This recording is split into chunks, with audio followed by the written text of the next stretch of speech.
बलूचिस्तान के जिला सोराब में 18 दहशतगर्द हलाक। बारूदी गाड़ी तैयार करते हुए धमाके से 8 दहशतगर्द मारे गए। क्लियरेंस ऑपरेशन में मजीद 10 दहशतगर्द हलाक हुए। फायरिंग के तबादले में 2 जवान जख्मी। धमाकों से 3 शहरी शहीद।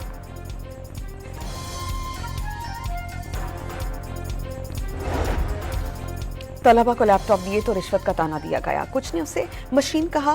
लोग कुछ कहते रहे, मेरिट पर लैपटॉप बांटता रहूंगा। वजीर आजम का नौजवानों के आलमी दिन की तकरीब से खिताब।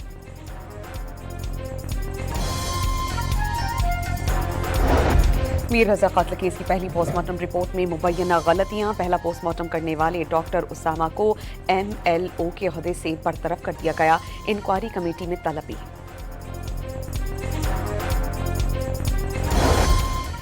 और तुर्क खबर इदारे का अमरीका और ईरान के दरमियान जंगबंदी में 60 रोज़ा तोसी पर इत्तेफाक का दावा। रिपोर्ट के मुताबिक दोनों फरीकैन ने सालिसों को आगाह कर दिया। तेहरान ने अमरीका से जंगबंदी तोसी पर बातचीत की तरदीद कर दी।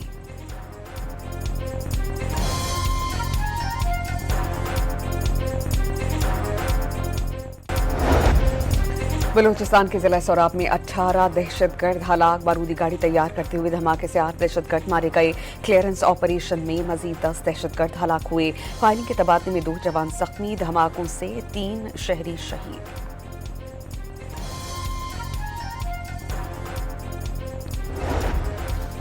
तलबा को लैपटॉप दिए तो रिश्वत का ताना दिया गया। कुछ ने उसे मशीन कहा। लोग कुछ कहते रहे, मेरिट पर लैपटॉप बांटता रहूंगा। वजीर आजम का नौजवानों के आलमी दिन की तकरीब से खिताब।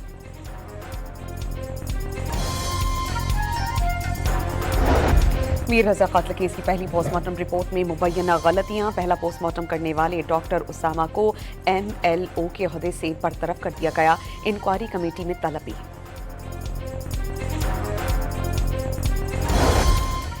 और तुर्क खबर इदारे का अमरीका और ईरान के दरमियान जंगबंदी में 60 रोज़ा तोसी पर इत्तेफाक का दावा। रिपोर्ट के मुताबिक दोनों फरीकैन ने सालिसों को आगाह कर दिया। तेहरान ने अमरीका से जंगबंदी तोसी पर बातचीत की तरदीद कर दी।